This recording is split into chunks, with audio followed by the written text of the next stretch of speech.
Marian, humingi ng despensa dahil sa nagawang ito. Ano nga bang nagawa ni Marian Rivera na sobrang ikinadismaya ng ilan? Dahilan din para labis ang paghingi niya ng despensa ngayon. Viral ngayon sa TikTok ang tinatawag na Ahsoka Challenge, kung saan ang mga gumagawa ng challenge na naka-bare face ay nagtatransform into an Indian bridal look.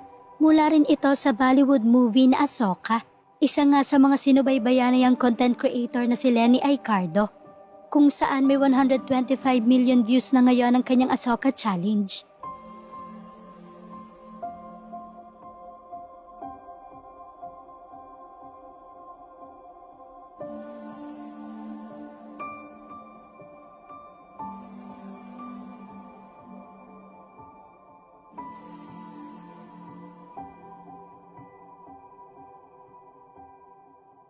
Dahil nga sikat na sikat ito ay may Philippine version na rin ng challenge. At isa naman ang actress at vlogger na si Ivana Alawi sa mga gumawa ng Piliin Mo ang Pilipinas Challenge.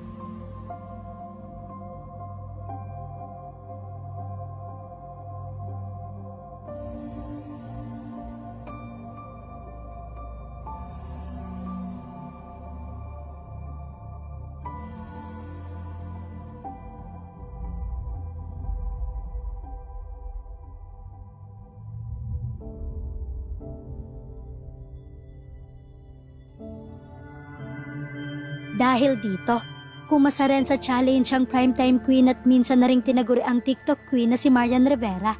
Pero may pa-twist ang aktres sa kanyang Ahsoka Challenge. Dahil binalik ni Marian ang kanyang Marimar look sa ginawa niyang challenge. Inabangan nga ng marami niyang tagahanga ang ginawa niyang challenge. Pero matapos niya itong i-upload sa kanyang TikTok account, hindi nila inasahan ang nangyari. Kaya nagulat ako na wala yung video. Isang beses ko palang napapanood. Kahit sa reels ko, na-mute din ni Lolo Meta. Bawal sa TikTok ang copyright, kaya siguro na-mute ang entry ni Marian.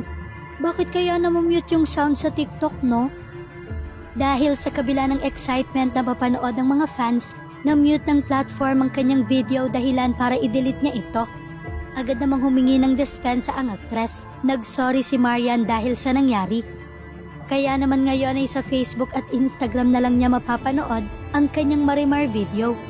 Caption nga ni Marian sa kanyang ginawang challenge: "Taking you back to 2007, Ahsoka style."